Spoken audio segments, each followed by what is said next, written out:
ఓం శ్రీ మహాగణాధిపతయే నమ. ఓం శ్రీ గురుభ్యో నమ. ఓం నమశివాయ. ఓం శ్రీ సాయినాథాయ నమ. శ్రీ మాతృసాయి బాబావారి సచరిత్రలో 4వ అధ్యాయంలో మొదటి భాగం విందాము. సత్ప్రవర్తన గురించి. శ్రీ సాయి బోధనలకు ప్రత్యేక స్థలము కానీ ప్రత్యేక సమయం కానీ అక్కర్లేదు.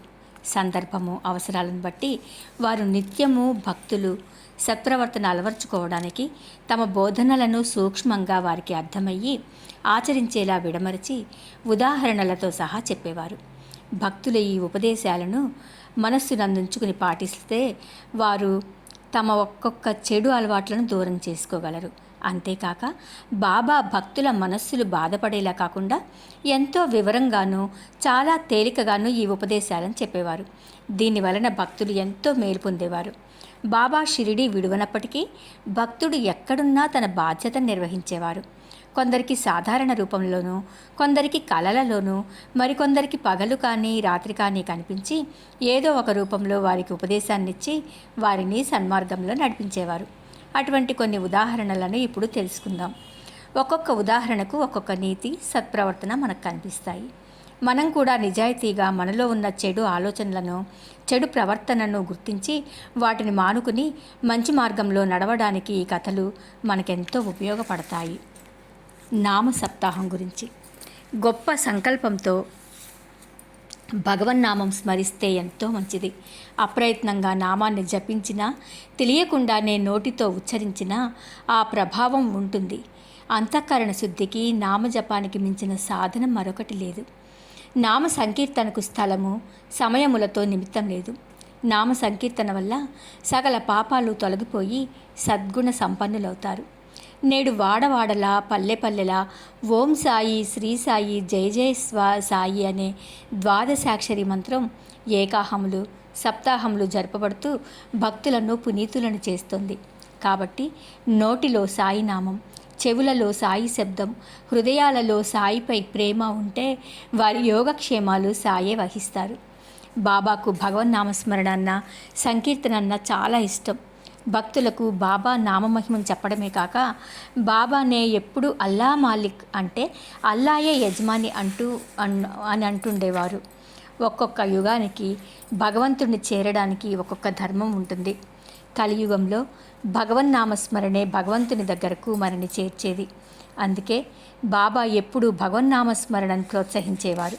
అంతేకాక బాబా భక్తులతో నామసప్తాహం చేయిస్తూ ఉండేవారు.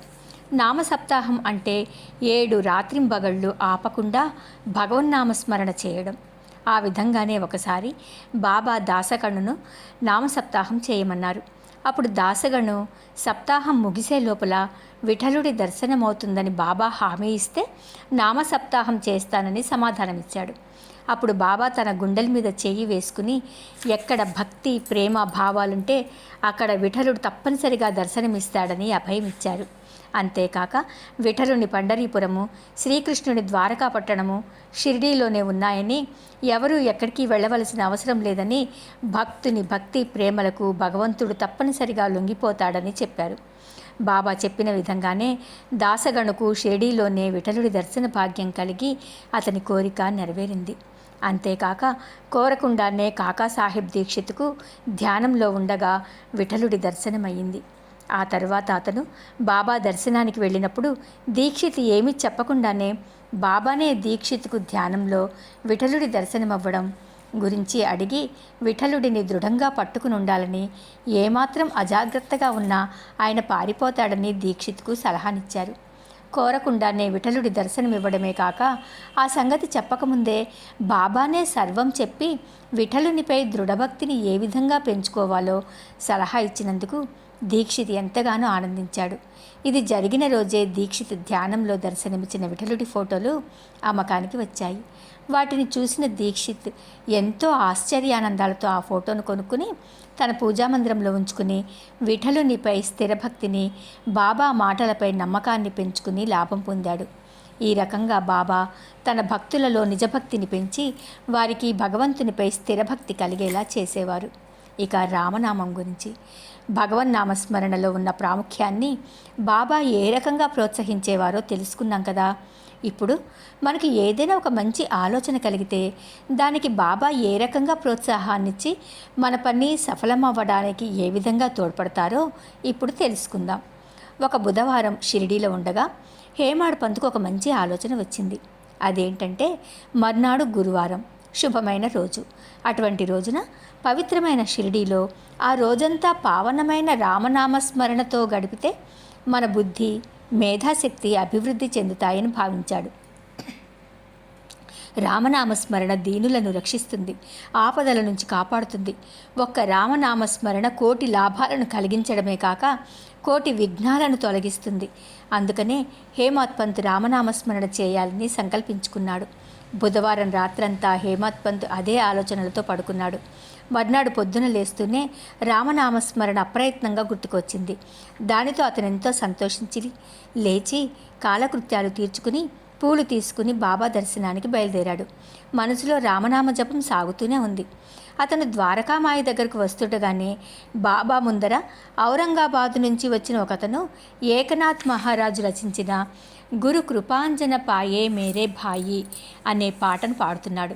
ఆ పాట అర్థం ఏంటంటే, గురుకృప అనే అంజనము తనకు దొరికిందని, దానివల్ల తన కళ్ళు తెరవబడ్డాయని, అందుకే తాను శ్రీరాముని లోపల బయట నిద్రావస్థలోనూ మెలకువగా ఉండగాను అన్ని చోట్ల చూడగలుగుతున్నానని అర్థం వచ్చే పాట.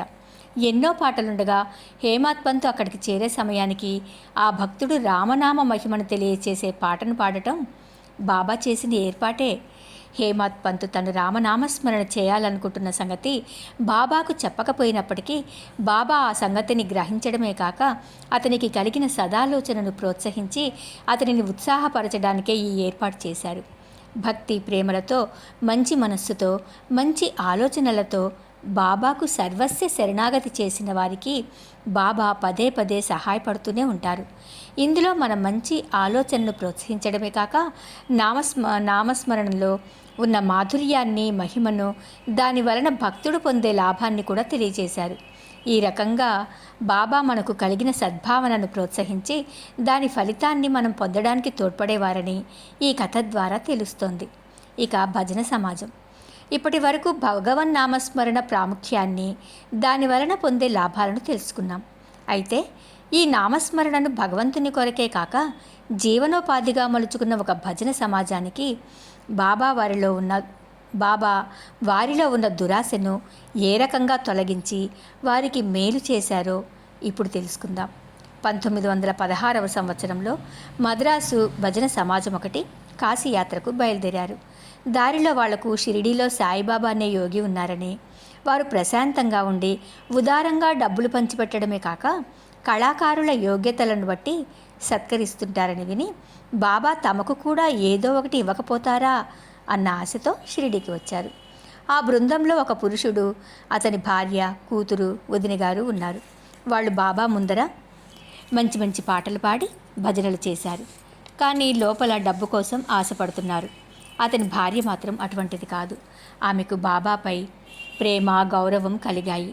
ఆమె మనస్సు ప్రశాంతంగా ఉన్నప్పుడు ఆమెకు తన ఇష్టదైవమైన శ్రీరాముని దర్శనము అప్రయత్నంగా లభిస్తుంటుంది. ఆ విధంగానే ఆమెకు బాబా శ్రీరామునిలా దర్శనమిచ్చేసరికి ఆమె ఆనందంతో మైమరచి ఎంతో సంతోషంగా ఆనంద బాష్పాలు కారుతుండగా భజన చేసింది. అది చూసిన ఆమె భర్త కారణం అడగగా ఆమె శ్రీరామ దర్శనం గురించి చెప్పగా అతను నమ్మకపోగా ఆమెను విమర్శించాడు కూడా. అతనికి బాబా యందు ప్రేమ కానీ భక్తి కానీ లేవు. అతను కేవలం ధనాశతో మాత్రమే అక్కడ భజన చేశాడు. అంతేకాక తన కోరిక ఎప్పుడు తీరుతుందా, ఎప్పుడు షిరిడీ విడవాలా అని ఎదురు చూస్తున్నాడు. అటువంటి సమయంలో బాబా అతనికి కలలో ఒక అద్భుత దృశ్యాన్ని చూపించి అతని పేరాశను తొలగించడమే కాక అతనికి బాబాపై నమ్మకం కలిగేలా చేశారు. ఆ కలలో అతను ఒక ప్రాణాపాయ స్థితిలో ఉండగా బాబాను తనను ఆ ఆపద నుంచి కాపాడమని కోరాడు. అప్పుడు బాబా అతనికి తనపై నమ్మకముందా అని అడిగేసరికి అతను బాబా సర్వశక్తిమంతుడని, అతని పూర్వజన్మ పాపాన్ని కూడా బూడిద చేయగల శక్తి బాబాకు ఉన్నదని, కాబట్టి దయతో బాబా తనను కాపాడవలసిందని ప్రాధేయపడుతూ నమస్కరించాడు. అప్పుడు బాబా అతనిని అతను ఇప్పుడు చేసిన ఈ నమస్కారానికి ఇంతకు ముందటి నమస్కారాలకు ఏమైనా తేడా ఉందా అని అడిగేసరికి అతను ఇంతకుముందు తాను బాబా దగ్గర నుంచి ధనం ఆశించి నమస్కరించానని, ఇప్పుడు మాత్రం బాబా తనను ఆపద నుంచి కాపాడడానికి చేస్తున్న నమస్కారం అని చెప్పాడు. ఆ రకంగా బాబా అతనిలో మార్పును కలగజేయడమే కాక కలలోనే అతనికి అతని కోరికపై అతని గురువైన రామదాసు దర్శనం కూడా కలిగించారు. మెలకువ రాగానే అతను తన కల మొత్తం ఆలోచించుకోగా అతనికి బాబా శక్తి తెలియడమే కాక తన ధనాశ కూడా అర్థమయ్యి ఎంతో పశ్చాత్తాపపడ్డాడు. అతని ఆలోచన విధానం పూర్తిగా మారిపోయి అతని అనుమానాలన్నీ తీరిపోవడమే కాక అతని ధనాశ పూర్తిగా తొలగిపోయింది. వాళ్ళు డబ్బు కోసమే షిరిడీకి వచ్చినప్పటికీ బాబా మాత్రం వారి మనస్సులను డబ్బుపై నుంచి మరలించి తన యందు స్థిర నమ్మకం కలిగేలా చేశారు. అంతేకాక బాబా వారిని కొన్ని రోజులు షిరిడీలోనే ఉండమని, అల్లా వారికి దారిలో కావలసినంత ధనం ఇస్తాడని ఆశీర్వదించారు. ఈ రకంగా వాళ్ల జీవనోపాధి కోసం భజనలు చేస్తున్నప్పటికీ వారికి ధనంపై ఆశ ఉండకూడదని, భక్తి భావనతో వారు భజన చేస్తే ధనాన్ని భగవంతుడే సమకూరుస్తాడని ఈ కథ ద్వారా బాబా తెలియజేయడమే కాక వారి మనస్సులలో ధనాశను, సంశయ స్వభావాన్ని పూర్తిగా తొలగించి తనపై నమ్మకాన్ని పెంచి వారు సక్రమ మార్గంలో నడుచుకుని లాభపడేలా చేశారు. ఇక రోహిల్లా కథ ఎంతో మధురంగా భజన చేసినప్పటికీ మనస్సులో ధనాశ ఉన్న వాళ్ళ మనసును మార్చిన కథ తెలుసుకుంటే ఇప్పుడు దానికి భిన్నమైన కథ తెలుసుకుందాం. తనలో ఉన్న దురాలోచనలను పూర్తిగా తొలగించుకోవడానికి తన కరకు కంఠంతో ఇతరులకు ఇబ్బంది కలిగిస్తున్నప్పటికీ బాబా అతని మంచి ఆలోచనలను ఎలా ప్రోత్సహించారో తెలుసుకుందాం. అతి బలంగాను పొడుగ్గాను ఉన్న రోహిల్లా ఒకడు బాబా కీర్తిని విని బాబా మీద ప్రేమతో షిరిడీకి వచ్చి చాలా కాలం షిరిడీ మసీదులోనే ఉండిపోయాడు. అతను రాత్రింబవళ్ళు ఖురానులోని కల్మాను బాగా గట్టిగా తన బొంగురు గొంతుకతో చదివేవాడు. మసీదులో ఉండి అంత గట్టిగా పగలు రాత్రి అతనిలా చదువుతుంటే ఆ అరుపులను బాబా ఎలా భరిస్తున్నారోనని షిరిడీ ప్రజలు ఆరాటపడేవారు. అంతేకాగా వాళ్ళు కూడా పగలంతా పొలాల్లో పనిచేసి అలసిపోయి ఇళ్లకు వచ్చి హాయిగా పడుకోవాలనేసరికి ఈ రోహిల్లా భయంకరమైన అరుపులతో నిద్రాభంగమై చాలా విసుగ్గా ఉండేది. చాలా కాలం వరకు వాళ్ళు దానిని ఓర్చుకున్నారు. కానీ ఎంతకాలమని ఇలా భరించగలరు? ఒక పక్క బాబా దీనిని ఎలా సహిస్తున్నారనే ఆరాటం, వాళ్లకు కలిగే నిద్రాభంగం, ఇవన్నీ కలిపి వాళ్ళు బాబా దగ్గరకు వెళ్ళి రోహిల్లా అరుపులను ఆపించమని బాబాను బ్రతిమాలుకున్నారు. అయితే బాబా రోహిల్లానేమీ అనకపోవటమే కాక షిరిడీ ప్రజలనే తిట్టారు. ఎందుకంటే రోహిల్లా నిత్యం దైవనామస్మరణలతో కాలం గడుపుతున్నాడు. ఆ ప్రార్థనలతో అతను తనలోని దుర్బుద్ధి పోవడానికి ప్రతినిత్యం ప్రయత్నిస్తున్నాడు. ఎక్కడైతే దైవనామస్మరణ నిత్యం జరుగుతూ ఉంటుందో అక్కడ చెడు ఆలోచనలకు స్థానం ఉండదు.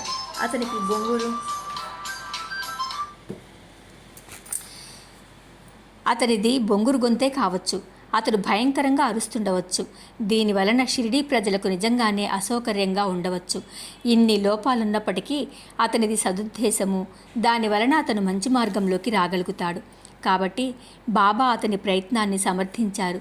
అసలు మనలో ఎంతమంది మన తప్పును మనమే గుర్తించి దానిని సరిదిద్దుకునే ప్రయత్నం చేయగలం? ఎవరైనా మన తప్పును చూపిస్తేనే మనం ఒప్పుకోము. అలాంటిది మన తప్పును గ్రహించి సరిదిద్దుకోవడం అంటే ఎంతో ఉన్నతమైన ఆలోచన. ఈ ఆలోచననే బాబా సమర్థించి షిరిడీ ప్రజలనే ఆ అరుపులను సహించి అతనికి సహకరించమని సలహానిచ్చారు. అతను ఈ రకంగా ప్రతినిత్యం దైవ ప్రార్థనతో గడపడం వలన కొంతకాలానికి అతని ప్రయత్నం ఫలించి అతనిలోని చెడు ఆలోచనలు, దుర్బుద్ధి పూర్తిగా తొలగిపోతాయని, అప్పటి వరకు షిరిడీ ప్రజలు దీనిని ఓర్చుకోవాలని చెప్పారు. ఈ రకంగా బాబా దైవనామస్మరణలో ఉన్న లాభాన్ని, గొప్పతనాన్ని చెప్పడమే కాక దానిని ప్రతినిత్యం ఆచరిస్తున్న అతనికి సహకరించాలని చెప్పారు. ఆ రకంగా ఏదో ఒక విధంగా మనస్సును భగవంతుని వైపుకు మళ్లిస్తే ఇక దురాలోచనలకు, దుర్బుద్ధికి అవకాశం ఉండదు. అంతేకాక బాబా స్వయంగా ఎవరైతే ప్రేమతో తన నామాన్ని ఉచ్చరిస్తారో వారి కోరికలన్నీ నెరవేరుస్తారని, వారి భక్తిని పెంచి వారిని అన్ని దిశల నుంచి కాపాడుతాడని అభయమిచ్చారు. సాయి సాయి అన్న నామాన్ని పలకడం వలన, చెడు పలుకుట వలన, వినుట వలన కలిగే పాపాలు తొలగిపోతాయని చెప్పారు. ఈ అన్ని కథలు విన్న తర్వాత భగవన్నామస్మరణ గొప్పతనము, దాని వలన మనం పొందే లాభము తెలుసుకున్నాం. కాబట్టి మనం కూడా మన మనస్సును నామ సంకీర్తన వైపు మళ్లించి మనలోని దురాలోచనలను, దుర్బుద్ధిని, దురాశను దూరం చేసుకుని భగవంతునికి దగ్గరవ్వడానికి ప్రయత్నిద్దాం. ఇక ఘోషా స్త్రీలు దురాలోచనలను దూరం చేసుకోవడానికి ప్రయత్నించాలని ఇప్పుడే అనుకున్నాం. అసలు ఈ దురాలోచన అనేది ఏ విధంగా ఉంటుంది? అది మనలోని విచక్షణను ఎలా అణిచివేస్తుందో ఇప్పుడు చూద్దాం. నానా సాహెబ్ చందర్కర్ గొప్ప పండితుడు, ఉన్నత పదవులను అలంకరించినవాడు మాత్రమే కాక తన మిత్రులందరికీ బాబా దర్శన భాగ్యం కలిగించిన ధన్యుడు. అంతేకాక తన ఉపన్యాసాల వల్ల బాబా కీర్తిని కొంకణ దేశమంతా వ్యాపింపచేసి ఎందరో ఆర్తులు బాబాను ఆశ్రయించి తమ కష్టాలను, కర్మలను తొలగించుకోవడానికి తోడ్పడినవాడు. ఇంతటి ఉన్నతమైన వ్యక్తికి కూడా ఈ దురాలోచనల బాధ తప్పలేదు. అదెలాగంటే, ఒకసారి ఒక ముస్లిము బాబా దర్శనానికి తన భార్యలతో కలిసి షిరిడీ వచ్చాడు. అప్పుడు అక్కడ నానా సాహెబ్ చందర్కర్ ఉన్నాడు. ఆ ముస్లిం స్త్రీలందరూ బురఖాలు ధరించి ఉన్నారు. వాళ్ళు రావడం చూసిన నానాసాహెబ్ అక్కడి నుంచి లేచి వెళ్ళాలని అనుకున్నాడు. కానీ బాబా అతనిని ఆపారు. ఆ స్త్రీలు బాబాకు నమస్కరించేటప్పుడు తమ బురఖాను ముఖంపై నుంచి తీసి బాబా పాదాలను నమస్కరిస్తున్నారు. అప్పుడు అందులో ఒక స్త్రీ ముఖ సౌందర్యం చూసిన నానాకు మళ్ళీ మళ్ళీ ఆ స్త్రీని చూడాలనే ఆలోచన మనసులో కలిగింది. పరాయి స్త్రీ ముఖ సౌందర్యం చూడాలనుకునే దురాలోచన అతని మనస్సులో మొదలైంది. అతని మనస్సులో కలిగిన ఈ అలజడి ఎవ్వరికీ తెలియకపోవచ్చు, కానీ బాబా నుంచి తప్పించుకోలేం కదా. అందుకే బాబా ఆ స్త్రీలు వెళ్ళిపోయిన తర్వాత నానాసాహెబ్తో, దేవుడు ఈ అందమైన సృష్టిని మనం చూసి ఆనందించడానికే సృష్టించాడు, కాబట్టి ఆ అందాన్ని చూసి సంతోషించడం వరకు తప్పులేదని, అంతేకాని మనస్సులో కూడా ఎటువంటి దురాలోచనలకు, దురుద్దేశాలకు చోటివ్వకూడదని చెప్పారు. నానాసాహెబ్ కూడా సహజంగా పండితుడు, మంచివాడు కాబట్టి బాబా ఎంతో సున్నితంగా చెప్పిన దానిని గ్రహించి, మనస్సు ఎప్పుడైతే చెడు ఆలోచనల వైపు మళ్ళుతుందో దానిని వెంటనే మంచి మార్గంలోకి మళ్లించి దానిపై ఏకాగ్రతతో సాధన చేసి చెడు ఆలోచనలను దూరం చేసుకోవాలనే సత్యాన్ని గ్రహించి ఆచరించాడు. ఇక్కడ నానా చేసిన తప్పేమీ లేదు, కానీ మనస్సులో కూడా ఎటువంటి వక్రాలోచనలు ఉండకూడదని బాబా భావించి దానిని సరిదిద్దారు. తప్పు చేయడం కాదు, తప్పుడు ఆలోచన కూడా తప్పేనని బాబా తెలియచేశారు. ఇక నీళ్లతో దీపాలు. భక్తులలో దురాలోచన మొదలైతే దానిని సవ్యమైన మార్గంలో ఎలా పెట్టాలో చూపించిన కథ తెలుసుకుందాం. బాబా పట్లే భక్తుల ఆలోచనలు వక్రిస్తే దానిని బాబా ఏ రకంగా సరిదిద్దారో ఇప్పుడు తెలుసుకుందాం. సాయిబాబాకు దీపాలంటే చాలా ఇష్టం. అందుకే ప్రతిరోజు ద్వారకామాయిలో బాబా దీపాలు వెలిగిస్తూ ఉండేవారు. ఈ దీపాలు వెలిగించడానికి కావలసిన నూనె అమ్మే షావుకార్లను అడిగి తెచ్చేవారు. కొన్ని రోజులు ఈ విధంగానే జరిగింది. ఒకరోజు నూనె ఇచ్చే దుకాణాల వాళ్ళందరూ కలిసి, ఇలా ఎంతకాలమని బాబాకు నూనె ఇస్తూ పోవాలి, ఇది మనకు అనవసరమైన ఖర్చు కదా, కాబట్టి ఎవ్వరూ బాబా అడిగినప్పుడు నూనె ఇవ్వకూడదని నిర్ణయించుకున్నారు. మామూలు ప్రకారం బాబా నూనె కోసం వెళ్ళగా వాళ్ళందరూ నూనె లేదన్నారు. బాబా ఏమాత్రము గాబరా పడకుండా సరేనండి ద్వారకామాయికి వెళ్ళి దీపాలు సిద్ధం చేస్తున్నారు. నూనె వ్యాపారస్తులందరూ నూనె లేదు కదా, బాబా ఏం చేస్తారా అని ఆతృతతో ఎదురు చూస్తున్నారు. ప్రతిరోజు ఏ రేకు డబ్బాలో బాబా నూనెని తీసుకువస్తారో ఆ డబ్బాలో చూడగా అడుగున 2-3 నూనె చుక్కలున్నాయి. బాబా ఆ డబ్బాలో నీళ్లను పోసి కలియబెట్టి ఆ నీటిని నోటిలో పోసుకుని పావనం చేసి తిరిగి ఆ డబ్బాలోకి ఉమ్మారు. ఆ రకంగా పావనం చేసిన నీటిని ప్రమిదలలో పోసి ఒత్తులు వేసి వెలిగించగా ఆ నీళ్లతో దీపాలు నూనె లేకుండా రాత్రంతా దేదీప్యమానంగా వెలిగాయి. ఇదంతా చూసిన వ్యాపారస్తులు ఎంతో పశ్చాత్తాపపడ్డారు. తమను క్షమించమని బాబాను ప్రాధేయపడ్డారు. బాబాకు ఆ నూనెతో అవసరమేమున్నది, ఆ వస్తువులతో పనేముంది? ఇందులో గమనించవలసింది ఏంటంటే, మనం ఇంతకు ముందే బాబా ఇంటింటికి వెళ్ళి భిక్షాటన చేయడం ద్వారా వాళ్ళ పాపాలను తాను తీసుకుని వాళ్లను పాప విముక్తులను చేశారని తెలుసుకున్నాం. అదేవిధంగా ఇక్కడ కూడా వ్యాపారస్తులను కూడా వాళ్ల పాపాలు తొలగించడానికే అడిగేవారు. కానీ బాబాకు నూనె అవసరమయ్యి కాదు.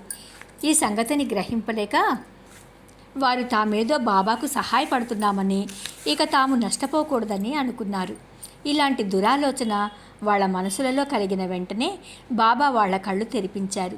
ఆ విధంగానే ఇప్పుడు కూడా ఎవరైనా బాబాకు ఏదైనా సమర్పించుకోవాలనుకుంటే అది వాళ్ళ తృప్తి కోసం చేయాలి, కానీ ఆర్భాటాల కోసమో గొప్ప కోసమో చేయకూడదు.